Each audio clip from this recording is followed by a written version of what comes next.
वापसी शुरू हो जाएगी। आज पहला जत्था श्रीनगर एयरपोर्ट पहुंचेगा।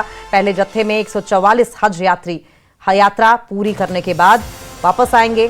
पहला जत्था यात्रियों के स्वागत के लिए विशेष इंतजाम किए गए हैं।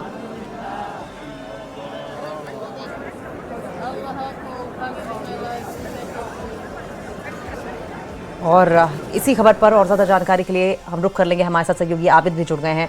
आबिद, आज हज यात्रियों का पहला जत्था श्रीनगर एयरपोर्ट पहुंचेगा, स्वागत की क्या तैयारियां की गई हैं उनके लिए? बिल्कुल, क्योंकि 1 बजे के करीब जो है उनकी जो फ्लाइट है वो श्रीनगर इंटरनेशनल एयरपोर्ट पर लैंड होगी। और जिस तरह से आपको मालूम है, श्रीनगर इंटरनेशनल एयरपोर्ट पर जो रनवे है उसमें रिपेयर वर्क भी चल रहा है। और कहीं ना कहीं जो इससे पहले भी खबर आई थी कि हज पिलग्रिम्स को लिमिटेड जो बैगेज है, वजन है, वो साथ रखने की इजाजत दी गई है। और आज चूंकि उनकी वापसी होगी, तमाम तर जो तैयारियां हैं वो मुकम्मल की गई है। उनके स्वागत के लिए तैयारियां मुकम्मल की गई है। जो फैमिलीज है उनको रिसीव करने जो जाएंगे उनको पास इशू किए गए हैं। यानी पूरी तरह से जो उनका सफर है एयरपोर्ट से और उनकी फिर घर वापसी और कोई भी मुश्किलात ना हो, तो इस तरह की जो ये तैयारियां हैं वो मुकम्मल की गई है। आज चूंकि हर साल हम देखते थे जब हुजाज किराम श्रीनगर इंटरनेशनल एयरपोर्ट पर वापस पहुंचते हैं, जब वो फैमिली से मिलते हैं तो इमोशनल सीन्स वहां पर दिखते हैं। क्योंकि 40-45 दिन अपनी फैमिली से दूर रहना और उसके बाद वापस आना, तो कहीं ना कहीं ये जो सफर है काफी मुश्किल सफर रहता है।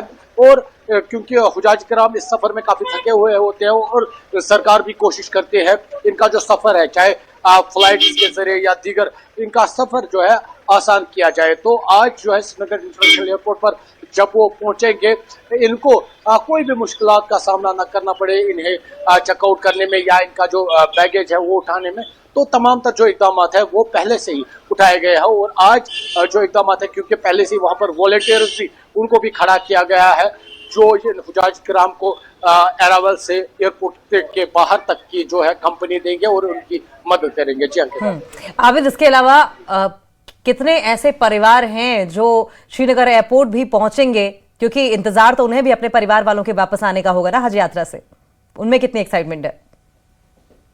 बिल्कुल, क्योंकि जिस तरह से हम देखते आ रहे थे गुज़श्ता साल सीएम उमर अब्दुल्ला भी वेलकम के लिए पहुंचे और आज उम्मीद की जा रही है, हालांकि अभी तक कोई कंफर्मेशन नहीं है, तो उम्मीद की जा सकती है शायद सीएम उमर अब्दुल्ला खुद इनका स्वागत करने पहुंचेंगे, लेकिन इसकी कोई पुष्टि नहीं है। जिस तरह से हम गुज़श्ता बरसों की बात करेंगे, गुज़श्ता ईयर्स की बात करेंगे, तो कहीं ना कहीं जो एडमिनिस्ट्रेशन के टॉप ऑफिशियल्स है या लास्ट ईयर हमने देखा था सीएम खुद स्वागत के लिए गए थे। और इस बार भी उम्मीद की जा सकती है कि सीएम जा सकते हैं, या अगर सीएम नहीं पहुंच पाएंगे तो टॉप ऑफिशियल्स जो गवर्नमेंट के होंगे वो वहां पर होंगे। और खासकर जो बडगाम एडमिनिस्ट्रेशन है, बडगाम एडमिनिस्ट्रेशन के जो डीसी है वो वहां पर जरूर मौजूद रहेंगे, एसएसपी मौजूद रहेंगे। और इनके अलावा ये देखने वाली बात होगी और कौन कौन आएगा, जो जम्मू कश्मीर यूटी एडमिनिस्ट्रेशन होगी जान से कौन वहां पर पहुंचेगा और क्या कुछ जो हुजाज किराम की क्योरियस, क्योंकि कई तरह की वो जो इनको मुश्किलात होती है सफर के दौरान, वो उस दौरान टॉप ऑफिशियल्स के सामने रखते हैं। तो